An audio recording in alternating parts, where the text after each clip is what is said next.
Buckingham Palace revealed Queen Elizabeth II's death moments ago. The British royal family is revered globally for their legacy and service. Their story has sadness. They have won and lost, shaking the monarchy and bringing millions to tears.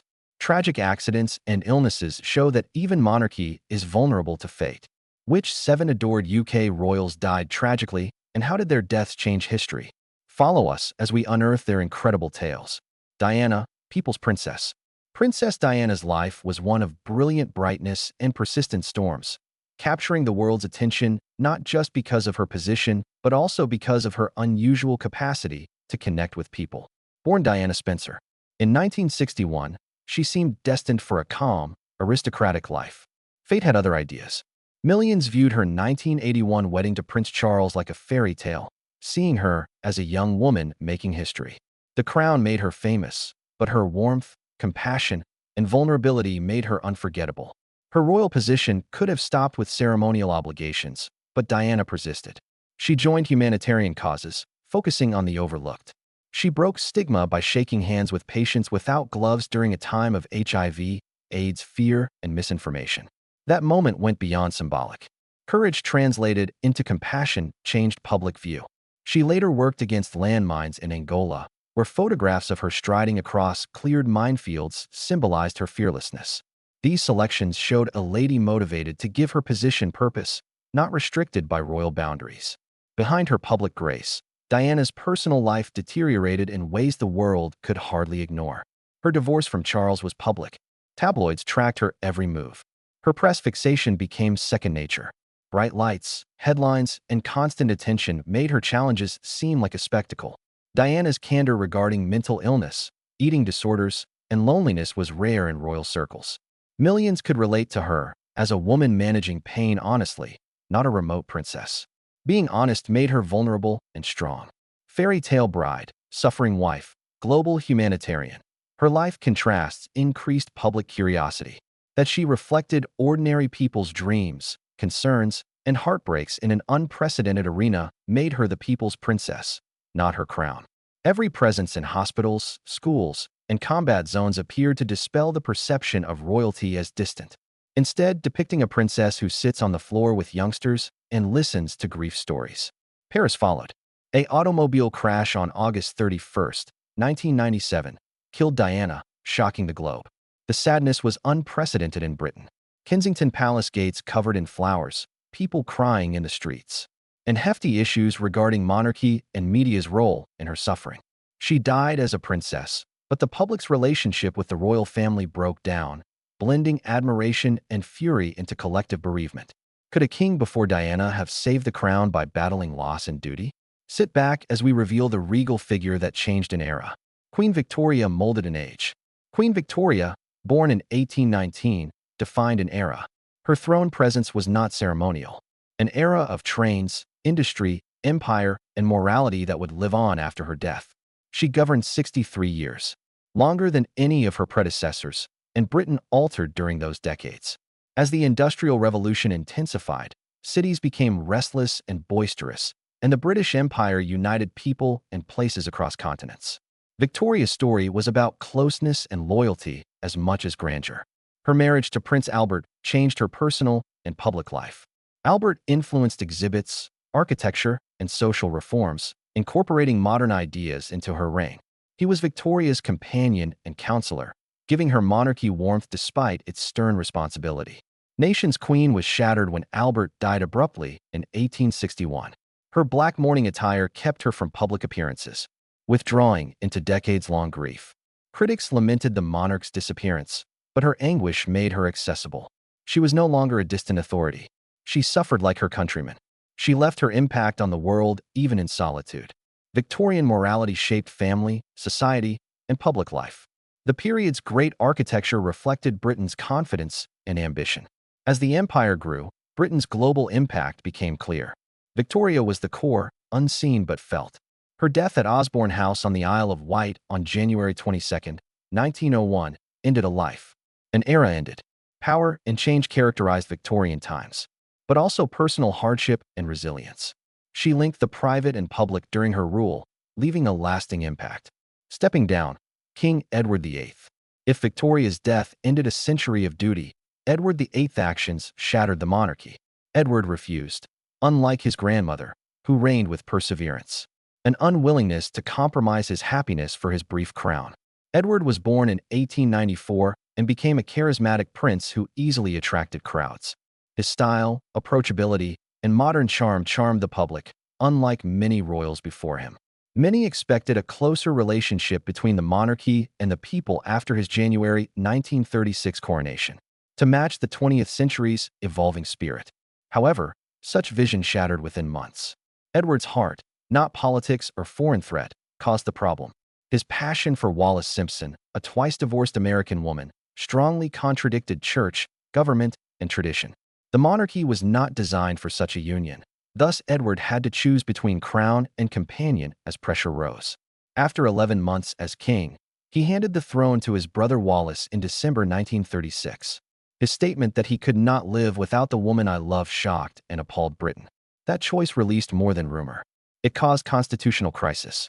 The monarchy, once unshakable, was now weak. Nation watched a king abdicate duty for selfish desire for the first time in modern history. The fallout was fast.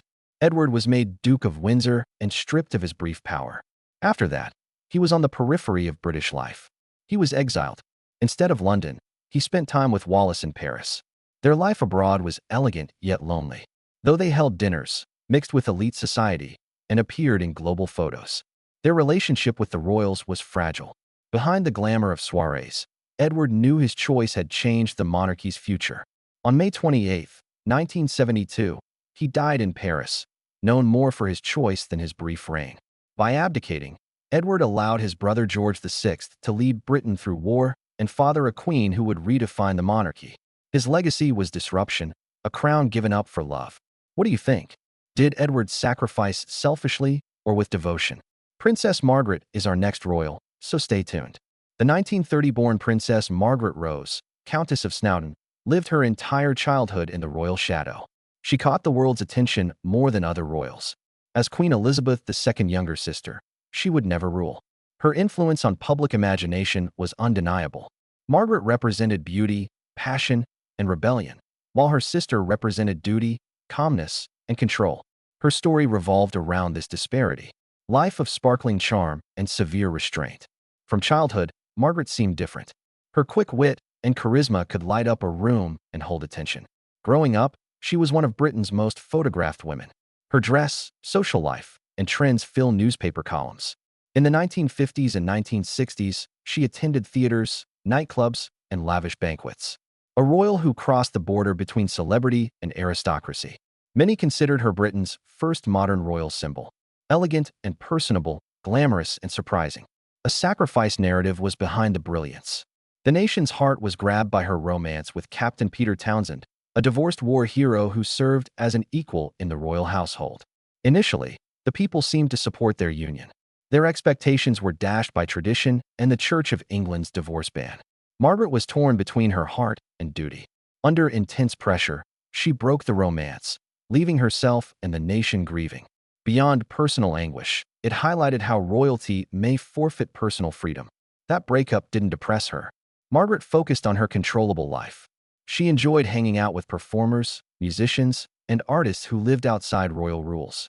Smoking, drinking, and partying late attracted headlines portraying her as reckless. Despite critics' harsh words, fans saw her bravery. She wouldn't lie about herself. Her lifestyle was costly. Her health deteriorated from decades of smoking and drinking. Later in life, strokes and sickness sapped her vigor. She was elegant even in her fragility, her name eternally associated with her beautiful and difficult character.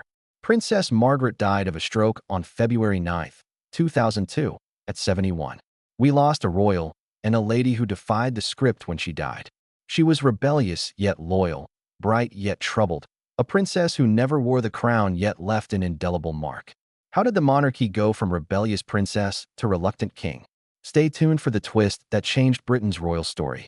No one expected King George VI to succeed Edward. George VI, born in 1895, was bashful and had a speech impediment that seemed to make him unfit for authority. In 1936, when his brother resigned, destiny put him into a role that required power and perseverance, despite his reservations. George VI excelled in times of national unrest, not state banquets or formal gowns. The crackle of the wireless gave his halting sentences weight beyond fluency. Each pause and struggle reminded the populace that their king was human, vulnerable, and determined. His addresses provided stability during the Blitz, when London's nights were shattered by bombs. People in shelters or damaged houses did not hear his stammer as weakness. Courage spoke through difficulties. The monarchy's image changed during his wartime reign. He was an ordinary man with extraordinary duty, walking through bombed streets with his family and refusing to leave Buckingham Palace even as German air raids scarred it. These choices made him a resilient ruler who experienced his people's risks rather than watching from afar. Despite his steady image, tension, years of pressure, excessive smoking, and the unceasing demands of kingship deteriorated his physique. He died abruptly from coronary thrombosis at 56 in February 1952. In the morning, Britain lost a king and a leader who had guided them through their worst times. In that moment, his 25-year-old daughter Elizabeth took the throne and began one of modern history's most memorable reigns. Prince Philip, Duke of Edinburgh, remembers George VI's brief but passionate story of duty met against all difficulties, leaving a quiet strength. Philip of Greece and Denmark appeared destined to live between two worlds from the time he entered public life. His stormy royal background and his unswerving service to Elizabeth. Born on Corfu in 1921, his childhood was marked by exile, dislocation, and a widespread European family. However, these uncertainties made him disciplined, preparing him to become Britain's longest-serving royal consort. In 1947, he gave up his Greek and Danish titles to marry the future queen, a major change in his life. He became Mountbatten, promised fealty to Elizabeth, and lived as her. He shaped the monarchy without ceremony for almost 70 years by her side, but perseverance and dedication. His influence was felt from Buckingham Palace to rural Commonwealth areas. Philip's 22,000 solo performances showed his dedication and persistence. Despite royal commitments, he left a legacy. His keen wit and frank humor made him popular and controversial. Unafraid to express his opinion, often shocking diplomats and delighting crowds. He may have made his greatest impact through action, not words. The Duke of Edinburgh's award, created in 1956, challenges youth, builds resilience, and develops leadership. What started in Britain moved millions of people in over 130 nations, empowering them beyond his royal title. As his public appearances decreased, Philip remained a dominant figure in the royal family. His final chapter ended quietly at Windsor Castle on April 9, 2021, 2 months before his 100th birthday. The nation grieved a prince in a period of devotion. As the royal stage changed again, another individual prepared to shine, one with lasting impact through quiet strength. Elizabeth, Queen Mother. She didn't expect a crown or the weight of history as a 1900 birth. Fate had other ideas. After the abdication crisis, her shy and stammering husband Prince Albert became George VI in 1936, requiring Elizabeth to act with power and grace. She gave more strength than expected. In the darkest days of World War II, her calm perseverance became famous. While bombs fell on London, many thought the royal family would flee to the countryside. Elizabeth stayed with her husband and refused to leave the city or its people. Her defiance: "The children won't go without me. I won't go without the king. And the king will never go," saved a nation from destruction. She claimed that the bombing of Buckingham Palace only permitted her to see the East End. She stopped being a queen consort then. She symbolized perseverance. Though the conflict finished, her duty did not. Elizabeth was widowed aged 51 at George VI's 1952 death, and Liz became queen. The Queen Mother remained reassuring over the decades, demonstrating consistency in a time of rapid change. Her pleasant public image and staunch monarchy allegiance kept her cherished by the British people for generations.